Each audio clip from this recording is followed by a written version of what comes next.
2004లో ఎల్లంపల్లి ప్రాజెక్టుకు 3177 కోట్లతో శంకుస్థాపన జరిగింది.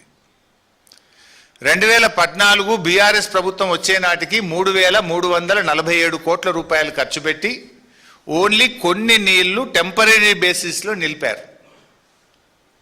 Very few water. కారణం ఏంది అంటే ఆడ R&R పూర్తి కాలే, ల్యాండ్ ఎక్విజేషన్ పూర్తి చేయలే.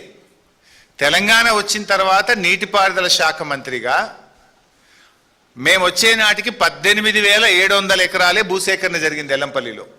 మేము వచ్చిన తర్వాత 27,387 ఎకరాలకు భూసేకరణ పూర్తి చేసినాం. ఆల్మోస్ట్ 10,000 ఎకరాల భూసేకరణ బీఆర్ఎస్ ప్రభుత్వం చేసింది. అదేవిధంగా R&R అంటే ఎవరి అయితే ఊర్లు మునిగిపోతున్నాయో ఇండ్లు కట్టాలో కాంగ్రెస్ ప్రభుత్వం ఉన్న నాటికి 1,448 ఇండ్లు మాత్రమే కట్టింది, 1,448.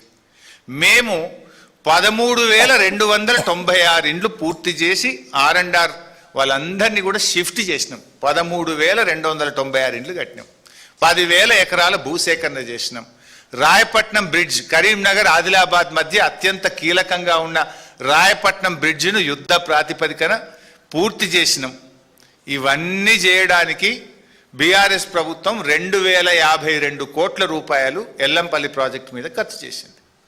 2,052 కోట్లు బీఆర్ఎస్ ప్రభుత్వం ఖర్చు చేసి ఎల్లంపల్లిలో 20 TMCలు నింపి హైదరాబాద్కు నీళ్లు తెచ్చినాం.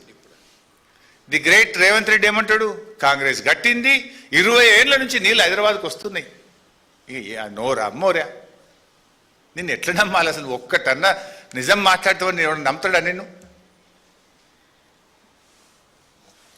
2016 తర్వాతనే బ్యారేజ్ పూర్తి స్థాయిలో బీఆర్ఎస్ ప్రభుత్వం వినియోగంలోకి తీసుకురావడం జరిగింది.